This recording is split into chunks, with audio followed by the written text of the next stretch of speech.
ಈಗ ಅಷ್ಟಾಂಗ ಯೋಗದಲ್ಲಿ ನಾವು ಯಮ ನಿಯಮ ಆಸನ ಮತ್ತು ಪ್ರಾಣಾಯಾಮ ಹಾಗೂ ಪ್ರತ್ಯಾಹಾರ 5 ಹೇಳಿದ್ವು. ಈಗ ಕೊನೆಯದಾಗಿ 3 ಇದೆ. ಏನು? ಧಾರಣ, ಧ್ಯಾನ ಮತ್ತು ಸಮಾಧಿ. ಈಗ ಈ ಧಾರಣ ಧಾರಣ ಅಂದ್ರೇನು? ನಾವು ನಮ್ಮ ಮನಸ್ಸಿನಲ್ಲಿ ಒಂದು ವಸ್ತುವನ್ನು ಹಿಡಿದಿಟ್ಟುಕೊಳ್ಳಬೇಕಾದುದಾಗಿದೆ.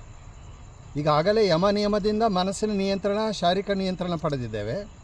ಮತ್ತು ಆಸನ ಪ್ರತ್ಯಾಹಾರದ ಮೂಲಕ ಅಥವಾ ಪ್ರಾಣಾಯಾಮದ ಮೂಲಕ ನಾವು ಈಗಾಗಲೇ ಶಾರೀರಿಕ ಮಾನಸಿಕ ಸ್ವಾಸ್ಥ್ಯ ಆರೋಗ್ಯ ಸಾಮರ್ಥ್ಯತೆಯನ್ನು ಪಡೆದಿದ್ದೇವೆ. ಇಷ್ಟೆಲ್ಲ ಪಡೆದಾಗ ಪ್ರತ್ಯಾಹಾರದ ಮೂಲಕ ಈ ಪಂಚೇಂದ್ರಿಯಗಳ ವಸ್ತು ವಿಷಯಗಳ ಆಕರ್ಷಣೆಯಿಂದ ಹೊರಬಂದಿದ್ದೇವೆ. ಇಷ್ಟೆಲ್ಲ ಬಂದಾಗ ಆಗ ನಮ್ಮ ಮನಸ್ಸು ಈಗ ನಿಶ್ಚಲವಾದುದಾಗುತ್ತದೆ. ಯಾಕೆ? ಮನಸ್ಸು ನಿಶ್ಚಲವಾಗಬೇಕು, ಮನಸ್ಸು ಚಂಚಲವಾಗಿರಬಾರದು. ಹೀಗಾಗಿ ಧಾರಣೆ ಎಂದರೇನು? ನಮ್ಮ ಮನಸ್ಸಿನಲ್ಲಿ ಏಳುತ್ತಿರುವಂಥ ಅಲೆಗಳು, ಚಿಂತನ ಅಲೆಗಳು ಅವೆಲ್ಲವೂ ಸಹ ಹೊರಟು ಹೋಗಿ ಅದು ನಿಶ್ಚಲವಾಗಬೇಕು, ಸ್ತಬ್ಧವಾಗಬೇಕು. ಹೀಗೆ ಮನಸ್ಸಿನ ಅಲೆಗಳು ಸ್ತಬ್ಧವಾದಾಗ ಆಗ ಒಂದು ಪ್ರಮುಖವಾದಂಥ ಮಾನಸಿಕ ಅಂಶ ಅಲ್ಲಿ ಏರ್ಪಡುತ್ತದೆ. ಅದಕ್ಕೆ ಧಾರಣ ಅಂತ ಕರೀತಿದ್ದೇವೆ. ಆ ಧಾರಣ ಒಂದು ವಸ್ತುವನ್ನು ನಾವು ಜ್ಞಾಪಕದಲ್ಲಿಟ್ಟುಕೊಳ್ಳಬೇಕು. ಯಾವ ವಸ್ತುವನ್ನು?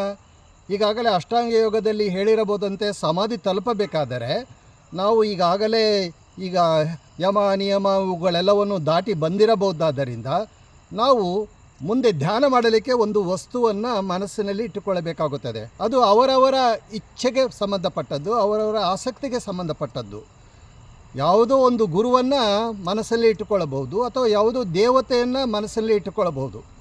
ಹೀಗಾಗಿ ಒಂದು ಗುರು ಅಥವಾ ಒಂದು ದೇವತೆ ಒಂದು ವಸ್ತುವಿನ ಬಗ್ಗೆ ಮನಸ್ಸಲ್ಲಿ ಇಟ್ಟುಕೊಂಡು ಅದರ ಬಗ್ಗೆ ತದೇಕ ಚಿತ್ತದಿಂದ ಯಾವುದೇ ಲೌಕಿಕವಾದಂಥ ಆಲೋಚನೆಗಳಿಲ್ಲದೆ ಮತ್ತು ಚಂಚಲತೆ ಇಲ್ಲದೆ ಆ ವಸ್ತುವಿನ ಮೇಲೆಯೇ ಮನಸ್ಸನ್ನು ಸಂಪೂರ್ಣವಾಗಿ ಏಕಾಗ್ರಗೊಳಿಸುವಂಥ ಕ್ರಿಯೆಗೆ ಧಾರಣ ಅಂತ ಕರೀತಿದ್ದೇವೆ.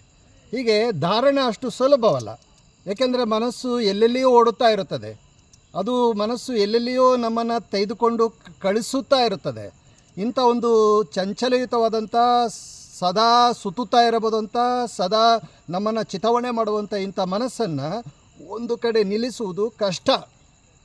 ಆದರೂ ಸಹ ಈಗಾಗಲೇ ಈ ನಿಯಮಗಳಲ್ಲಿ 4-5 ಹಂತಗಳನ್ನು ತಲುಪಿ ಬಂದಿರಬಹುದಾದ್ದರಿಂದ ನಮಗೆ ಒಂದು ಧೀಶಕ್ತಿ ಬಂದಿರುತ್ತದೆ.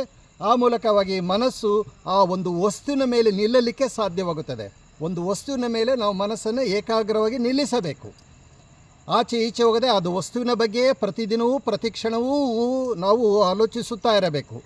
ಹಾಗಾಗಿ ಅದಕ್ಕೆ ನಾವು ಧಾರಣ ಅಂತ ಕರಿತಿದ್ದೇವೆ. ಅದಕ್ಕೊಂದು ವಸ್ತುವನ್ನು ಇಟ್ಟುಕೊಳ್ಬೇಕಾಗುತ್ತದೆ, ಒಂದು ದೇವರನ್ನು ಇಟ್ಟುಕೊಳ್ಬೇಕಾಗುತ್ತದೆ. ಯಾವುದೋ ಅವರ ಒಂದು ಅನಿಸಿಕೆಗೆ ತಕ್ಕಂಥ ಒಂದು ಪದಾರ್ಥವನ್ನು ಇಟ್ಟುಕೊಂಡು ಅದರ ಮೇಲೆ ಏಕಾಗ್ರವನ್ನು ಪಡೆದುಕೊಳ್ಳಬೇಕಾಗುತ್ತದೆ. ಆಗ ಮಾಡಿದಾಗ ಮುಂದೆ ಅವನಿಗೆ ಧ್ಯಾನಕ್ಕೆ ಅನುಕೂಲವಾಗುತ್ತದೆ. ಹೀಗಾಗಿ ಈಗ ಧ್ಯಾನ ಹೇಳುತ್ತಿದ್ದೇನೆ. ಈಗಾಗಲೇ ಹೇಳಿದ್ದೆವು, ಒಂದು ವಸ್ತುವಿನ ಧಾರಣೆ ಮಾಡಿಕೊಂಡಿದ್ದೇವೆ. ಈಗ ಸಾಕಷ್ಟು ಲೌಕಿಕದಲ್ಲಿ ಜನರಾದಂಥ ನಾವುಗಳು ಅನೇಕ ವಿಚಾರಗಳನ್ನು ಚಿತ್ರಗಳನ್ನು ನಾವು ಮನಸ್ಸಲ್ಲಿ ಇಟ್ಟುಕೊಂಡಿರುತ್ತೇವೆ. ದಂಪತಿಯರಾದಂಥವರು ಗಂಡನಾದೊಂದು ಹೆಂಡತಿಯ ಚಿತ್ರವನ್ನು ಇಟ್ಟುಕೊಂಡಿರುತ್ತಾನೆ, ಹೆಂಡತಿಯಾದ ಗಂಡನ ಚಿತ್ರ ಮನಸ್ಸಲ್ಲಿ ಮೂಡುತ್ತಾ ಇರುತ್ತದೆ. ಅದೇ ಭಕ್ತನಾದವನು ದೇವರ ಚಿತ್ರ ಮನಸ್ಸಲ್ಲಿ ಇಟ್ಟುಕೊಂಡಿರುತ್ತಾನೆ. ಹಾಗೆ ಈ ಒಂದು ಸಾಧನಾ ಹಂತದಲ್ಲಿರುವವನು ಒಬ್ಬ ಗುರುವನ್ನು ಮನಸ್ಸಲ್ಲಿ ಇಟ್ಟುಕೊಂಡಿರುತ್ತಾನೆ ಅಥವಾ ಒಂದು ಮನೆಯ ದೇವತೆಯನ್ನು, ಗೃಹ ದೇವತೆಯನ್ನು ಇಟ್ಟುಕೊಂಡಿರುತ್ತಾನೆ, ಕುಲ ದೇವತೆಯನ್ನು ಇಟ್ಟುಕೊಂಡಿರುತ್ತಾನೆ. ಒಟ್ಟಾರೆಯಾಗಿ ಈಗಾಗಲೇ ಧಾರಣ ಮಾಡಿದ್ದೇವೆ, ಒಂದು ವಸ್ತುವಿನ ಮೇಲೆ ನಮ್ಮ ಮನಸ್ಸನ್ನು ಇಟ್ಟಿದ್ದೇವೆ. ಆ ಮನಸ್ಸನ್ನು ಸಂಪೂರ್ಣವಾಗಿ ಆ ಒಂದು ವಸ್ತುವಿನಲ್ಲಿಯೇ ನಾವು ಸದಾ ಮನನ ಮಾಡುವುದು ಅಥವಾ ಶ್ರವಣ ಮಾಡುವುದು ಅಥವಾ ನಿಧಿಧ್ಯಾಸನ ಮಾಡುವುದು ಅಂದಾಗ ಅದರ ಜೊತೆಗೆ ಸಂಭಾಷಣೆ ಮಾಡುವುದು, ಅದರ ಜೊತೆಗೆ ನಾವು ಆಶೀರ್ವಾದನ ಪಡೆಯುವುದು, ಅದರ ಮೂಲಕವಾಗಿ ಪ್ರಭಾವಿತರಾಗುವುದು, ಆ ಒಂದು ವಸ್ತುವಿನ ಮೂಲಕ ನಮಗೆ ಏನೇನು ಈಗ ಸಿರಿ ಸಂಪತ್ತು ಗುಣಗಳು ಮತ್ತು ಸಾಮರ್ಥ್ಯಗಳು ಸಿದ್ಧಿಗಳು ಬಂದಿದೆ ಅದಕ್ಕೋಸ್ಕರವಾಗಿ ಅದಕ್ಕೆ ನಾವು ನಮಸ್ಕಾರ ಮಾಡುವುದು ಮತ್ತು ಆ ಒಂದು ವಸ್ತುವಿಗೆ ಎಲ್ಲ ರೀತಿಯಲ್ಲೂ ಸಹ ನಮ್ಮನ್ನೇ ನಾವು ಅರ್ಪಿಸಿಕೊಳ್ಳುವುದು. ಹೀಗೆ ಅರ್ಪಿಸಿಕೊಂಡಾಗ ಅದು ಧ್ಯಾನವಾಗುತ್ತದೆ. ಹೇಗೆ ಧ್ಯಾನ ಅಂದರೆ ಅದು ತುಂಡು ತುಂಡಾಗಿರಬಹುದಂಥ ನೀರಿನಂತೆ ಬೀಳಬಾರದಾದುದಾಗಿದೆ. ಭಾಳ ಪ್ರಮುಖ ಇದು.